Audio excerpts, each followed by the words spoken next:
السلام عليكم ورحمة الله. اللهم صل على سيدنا محمد وآله وصحبه وسلم.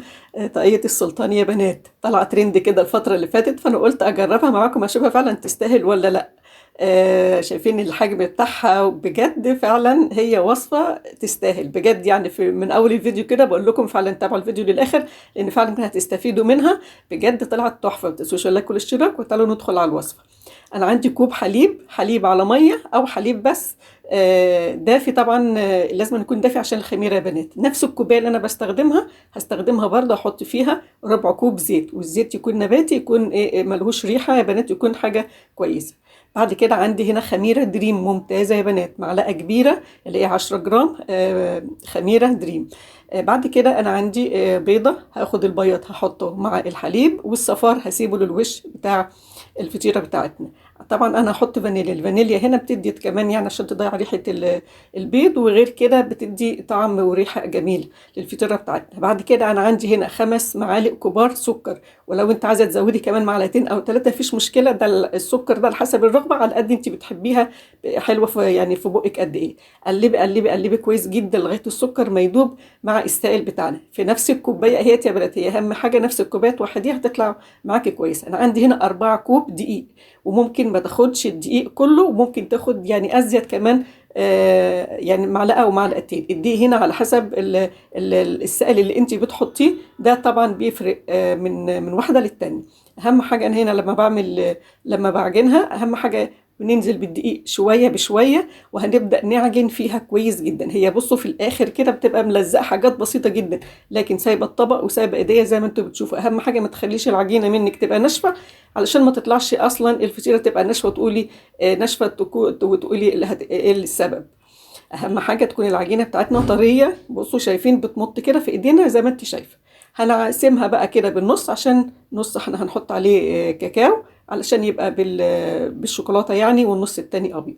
على كل نص عجينه هنحط حوالي مكعب او مكعبين صغيرين كده من الزبده. وممكن لو انت عندك الزبده حتى لو مكعب واحد ممكن تسيبيه بالنص، بس يعني لو كترت الزبده تبقى مكعبين هيبقى افضل، لان ده بيدي مذاق جميل جدا للفطيره بتاعتك. ابدأي بقى كده بالعجينة البيضة، وابدأي اعجنيها كويس جدا. وانت بتلاحظي كده وانت بتعجنيها هتلاقي العجينة فرولت منك واتقطعت، ما تقلقيش خالص. افضلي بس يعني لتي فيها كويس جدا لغاية ما تبقى مطاطة معاكي وناعمة بالشكل ده. النص التاني طبعا هنحط عليه معلقة كاكاو.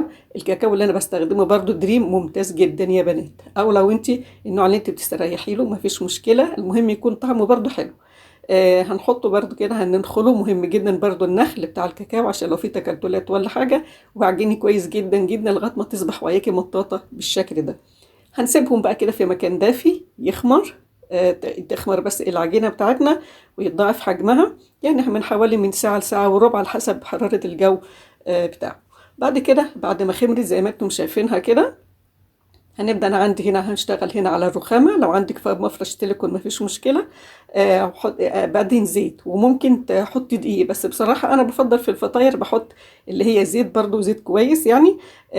بيسهل لي الفطيرة أحسن، وبتدي نتيجة أحسن من ما تحطي دقيق، لأن الدقيق بيخليها تبقى ناشفة شوية كده، بتبقى مش يعني مش قوي. افرديها. بصوا عجينة سلسة جدا جدا. بصوا بإيديا ما خدتش مني ثواني والله يا بنات. فردها كده يعني السمك انا عايزاه متوسط، مش تخينه ولا رقيقه. اهم حاجه يكون فرد كويس جدا بالطريقه ديت. احنا فده البيضه والكاكاو برضو انا فردتها نفس الحكايه. يعني ايه بيعنيكي كده بالنظر هتفرديهم نفس الحجم يا بنات. بعد كده هنبدا نحط اللي هي البني على اللي هي البيضه، وشايفين سلسه جدا معاكي وطريه. سهله قوي انها تتفرد. وظبطي كده اللي هي البني ديت على البيضه. ولو فيها حته زياده كده انا بصراحه يعني ايه قطعتها كده بقطعه البيتزا او سكينه، وهنستخدمها بعد كده. تمام. يعني ظبطي بقى كده الحروف كده على بعضها. ما بتاخدش منك والله يا بنات دقايق خالص كده. في العمل بتاعتها سهله وبسيطه، والعجينه طريه جدا. هنا الحشو بقى انا هبدا احط كده زي اللي هي النوتيلا يا بنات، اللي هو او اللي هو البديل اللي هي النوتيلا. بحط فيها ممكن طيب شوكولاته. هي ممكن تحشيها شوكولاته، بس هي الشوكولاته بعد بعد ما بتبرد العجينه بتبقى ناشفه، ما بتبقاش حلوه. لكن اللي هي النوتيلا او بديل النوتيلا ده بتبقى بتفضل طريه معاكي، حتى لو لو بردت ولا اي حاجه بتبقى ما بتعملش معاك اي مشكله خالص، وبتبقى طريه وبتبقى جميله جدا. لفيها كده لغايه 3/4 اللي هي العجينه، وبعد كده بقطعه البيتزا او سكينه برضو هنبدا نعمل فيها شرايط زي ما انتم شايفين كده. والشرايط كده تبقى ايه، رفيعه علشان تديكي يعني حجم، يعني عدد اكتر بتبقى افضل. في الشكل في الاخر. وهنبدا نلفها كده، مش نعملها زي يعني، نلفها حوالين بعضها كده زي ما انتم شايفين.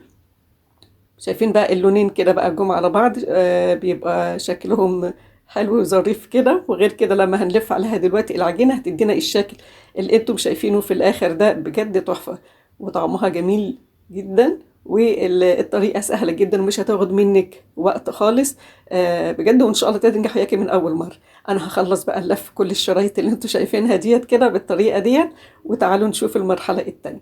خلصت اهيت، وبعد كده هتيجي تلفه اهيت، ما فيش مشكله خالص في لفه. تيجي لفاها على طول، الشرايط ديت على طول بتيجي تلزق فيها على طول اهيت. بصوا بقى ما شاء الله، شكلها جميل جدا ويفتح النفس. عندك بقى اي صينيه انت عايزاها. انا بطنتها يا بنات علشان ما تلزقش منها في الاخر، عشان ديت الومنيوم. فانا حطها بالطريقه ديت اهيت زي مدوره كده، وابداي بقى ظبطيها كده من الجناب بالشكل ده. اظن مفيش اسهل من كده. يا ريت تبطنيها بشويه سمنه او زيت ورشه دقيق. سيبيها بقى برضو لما يتضاعف حجمها، اهم حاجه هتخمر تاني يا بنات اهيت. انا يعني حطيتها في مكان دافي لغايه ما خمرت بالشكل ده. طيب بعد كده عشان الوش بقى، صفار البيضه اللي كان في الاول حطيت عليه معلقه حليب، وقلبي قلبي قلبي كويس جدا. وهنبدا ندهن بيها وش الفطيره بتاعتنا. انا دلوقتي فاتحه الفرن على حراره كام؟ على حراره 180. الفرن يكون سخن يا بنات، على حراره 180 في الرف الاوسط. يعني هتاخد من نص ساعه لساعه الا تلت، او لنص ساعه وخمس دقايق على حسب ما هتستوي وياكي. بس هي تقريبا في الوقت ده. طبعا انت هتختبريها ازاي علشان تكون استوت، عشان هي طبعا هترتفع لان الحجم بتاعها بيبقى الكبير. عندك خلة الأسنان أو الخلة بتاعت الشيش طاووق، وتبدأي تغرزي فيها، تحطها كده في النص أو في الجنب كده. لكن لو طلعت معاكي كويسة ما فيهاش عجين، خلاص تبقى زي الكيكة كده بالظبط يعني. تبقى كده استوت وهيكي وتطلعيها. ممكن تفتح عليها الشواية حاجات بسيطة لو هي ما لونتش معاكي من الأول يعني. أنا فتحت الشواية حاجات بسيطة. سيبيها لما تبرد خالص، وبعد كده اقلبيها. مش هتلزق منك وتطلع بالجمال اللي انت شايفاه ده. شايفين ارتفاعها قد ايه، لونها بقى وطعمها وريحتها. اهم حاجه بقى السوا. تعالوا نشوفها من جوه طريه قد ايه. شايفين ما شاء الله تبارك الله، حاجه فعلا لا تستاهل يا جماعه تاخد ترند بجد يعني. ما شاء الله شايفين، حاجه فظيعه. والنوتيلا بقى طريه فيها او بديل النوتيلا، طعمها خطير. وكل الكاكاو بتاعك يبقى طعمه حلو، يبقى هتديكي نتيجه اجمل واحلى. يا رب الفيديو نور رضاكم وتنفذوه. والسلام عليكم ورحمه الله وبركاته.